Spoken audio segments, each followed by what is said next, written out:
Manet, pintor da vida moderna.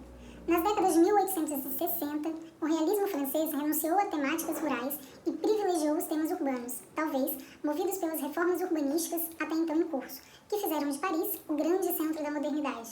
Os artistas desejavam expressar, ao mesmo tempo, a exuberância e artificialidade da vida moderna, com enfoque na classe média urbana. Ele destaca as pinceladas e executa contrastes acentuados e recortes pouco comuns na arte da pintura até aquele momento.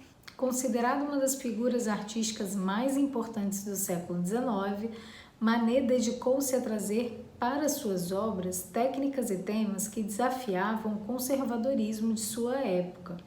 Dono de um estilo marcante, o pintor francês foi responsável por influenciar diversos artistas, principalmente o grupo de pintores que iniciou o movimento impressionista. Nesse autorretrato, com uma paleta de Edouard Manet, nós conseguimos perceber que, em comparação a pinturas que nós estudamos no primeiro trimestre, há um grande desprendimento, do contorno da figura, da maneira como as pinceladas são colocadas, a projeção de sombras, a maneira como diferentes tonalidades de cor vão se completando na tela e, ao mesmo tempo, a imagem ela é um pouco difusa, como se eu não conseguisse ver nitidamente esse personagem representado. De Máscaras da Ópera, de Edouard Manet, foi produzido entre 1873 e 1874. Com o olhar fotográfico, Manet retrata uma cena em que as figuras se amontoam em um espaço limitado. Se nós observarmos, a gente tem um conjunto de pessoas aglomeradas que fazem com que ao lado direito da tela tenha uma grande concentração de tinta preta, A gente mal consegue separar esses senhores de fraque aí um do outro. Os personagens estão todos aglomerados. O contraste entre preto e branco separa os dois níveis da composição, concentrando o ritmo e o movimento na parte interior da tela. Então eu tenho aqui algumas personagens femininas, com uma roupa mais clara e que se destacam no meio de todos esses outros personagens, e bem aqui à direita um personagem recortado que me lembra assim uma roupa meio que de bobo da corte, um palhaço de circo, enfim, não sei muito bem dizer quem é essa figura. Uma questão que é muito importante dessa relação entre a fotografia e a pintura é a condição do enquadramento. Observem que nessa pintura, por exemplo, a gente tem um recorte onde os personagens que estão na lateral da cena aparecem meio recortados. Como se você pegasse uma câmera fotográfica, olhasse pelo visor e tivesse que recortar uma cena que está acontecendo. Antes disso, o que a gente tinha? Pinturas centralizadas, pinturas em que os modelos estavam posicionados no meio de cena. Essa outra obra que eu trouxe para a gente ver é a obra chamada O Balcão, em que aparecem duas senhoritas e um senhor, um pouco atrás. Observem que, mais uma vez, essa questão do contraste muito marcado é uma questão muito forte nessa obra, Eu tenho predominantemente um fundo em preto e a frente em branco, As figuras femininas, mais uma vez, representadas com roupa clara e o personagem masculino com uma roupa escura. Aqui embaixo tem uma espécie de cachorrinho e aí ao lado um vaso de flores. Uma coisa que é legal também da gente perceber é que os detalhes, do rosto delineado, isso já é bem desprendido se comparado às obras anteriores.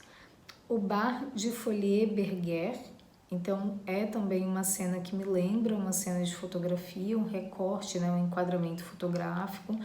Observem que tem um espelho, no fundo do bar que reflete toda a cena do salão, uma espécie de bar, como o próprio título diz, então tem uma sequência de mesas, a gente consegue ver um lustre aqui em cima, mesmo que bem diluído, um conjunto de garrafas de bebida, e esse senhor que aparece apenas no espelho que está do outro lado do balcão e que conversa com a personagem. Essa outra obra que eu trouxe para vocês é do Eduardo Manet, No Café. Então observem que mais uma vez uma figura, uma pintura, né, que trata de um enquadramento fotográfico, personagens na lateral recortadas, cena cotidiana em acontecimento, não tem nada de extraordinário aqui, né, não é um grande acontecimento histórico, são pessoas à beira de um balcão de um café, de uma lanchonete, enfim, sei lá. Aí aqui a gente tem um conjunto de copos, uma outra mocinha ali na lateral que faz o seu pedido, e observem o fundo, né? Como eu tenho uma pintura quase que escorrida, né? Que traz essa característica da própria pintura de Manet, da diluição do preenchimento de cor. Assim como no balcão, assim como na madeira da cadeira em que a senhorita está sentada, entre outros aspectos, a maneira como essas pinceladas coloridas são cada vez mais soltas e quase que diluídas. Almoço sobre a relva. Relva é uma espécie de bosque, né?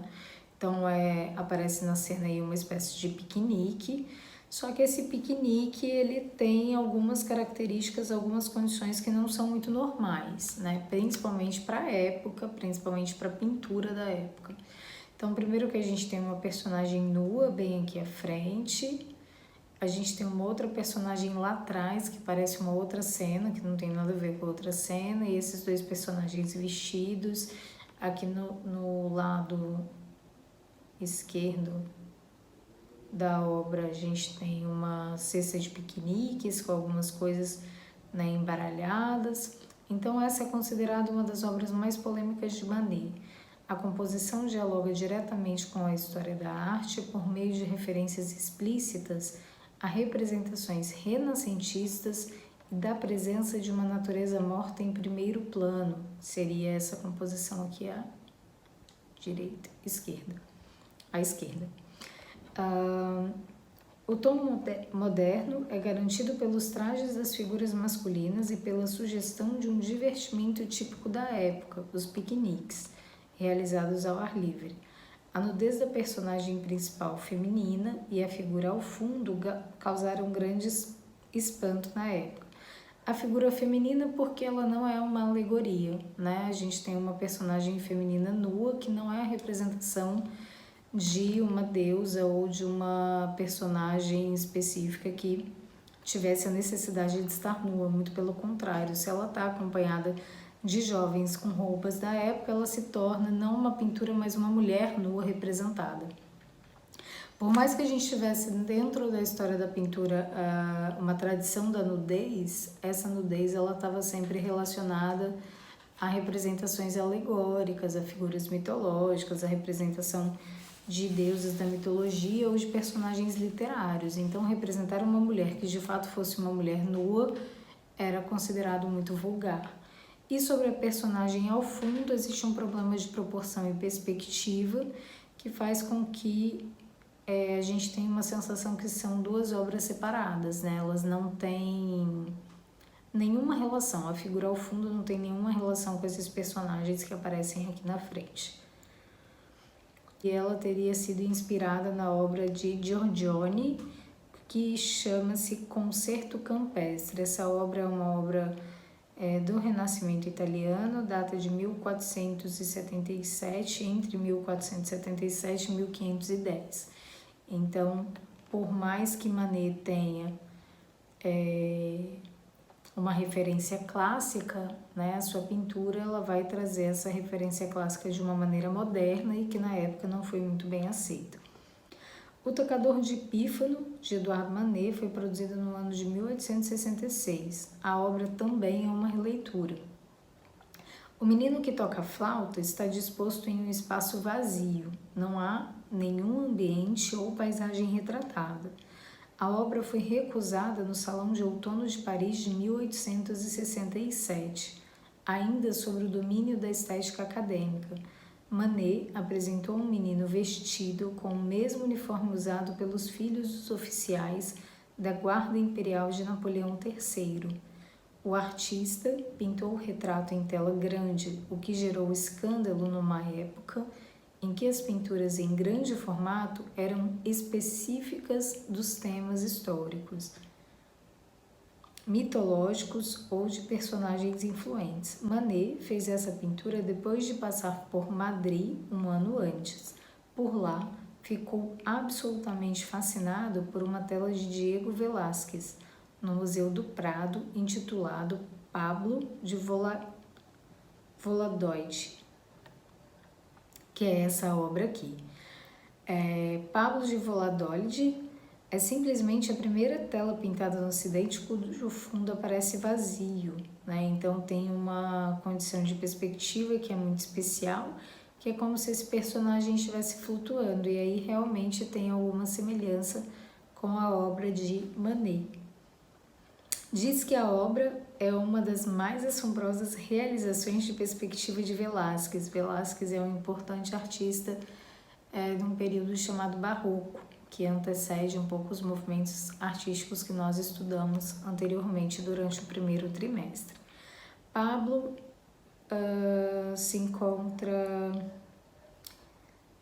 apoiado sobre uma superfície criada só com luz e sombra. Então essa relação, né, a gente só tem uma percepção de diferenciação de fundo vertical e fundo horizontal, chão e fundo vertical, vou colocar assim, chão e fundo, por conta da sombra do personagem que aparece aqui no cantinho da tela. Depois eu trouxe para vocês a última obra que a gente vai falar na aula de hoje.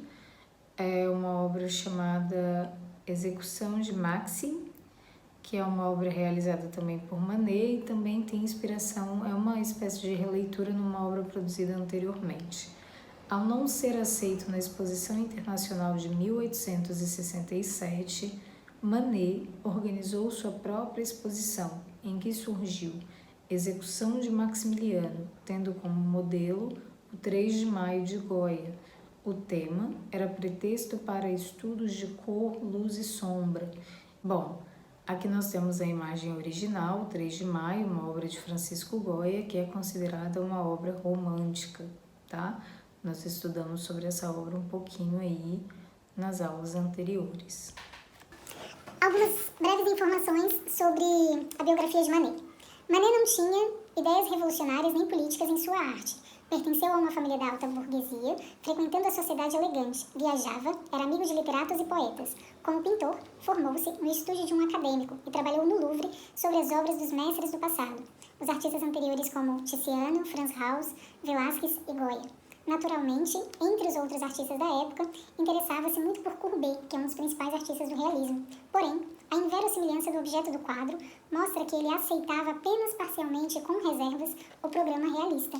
O que a gente percebe é que, ao longo do tempo, Manet se distancia dessa ideia de uma pintura de tradição e aplica sobre a pintura características que são próprias dele. Ele desenvolve uma técnica, desenvolve uma linguagem que faz com que ele seja considerado um artista precursor no movimento modernista.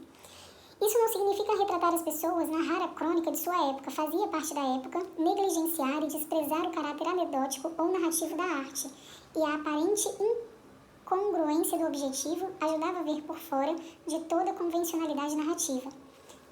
O que a gente vai perceber é que os artistas vão então gradativamente se distanciando de uma pintura que traz grandes temas narrativos, que tenta fazer uma coisa gloriosa, né, e se voltam para pinturas que são praticamente estudos de luz, cor, forma, composição, entre outras questões, tá? Espero que tenha sido interessante para vocês. Ao longo das próximas aulas nós vamos falar sobre outros artistas. Se vocês tiverem alguma dúvida, vocês podem estar mandando para mim por e-mail, que a gente vai respondendo de acordo com que as dúvidas surgirem. Tem uma listinha aí com 5 exercícios para vocês responderem, e aí na próxima aula eu posso estar passando o gabarito com vocês só para a gente começar rapidinho, tá bom? Boa semana de estudos! Dediquem-se, bom trabalho e espero que a gente se reencontre em breve.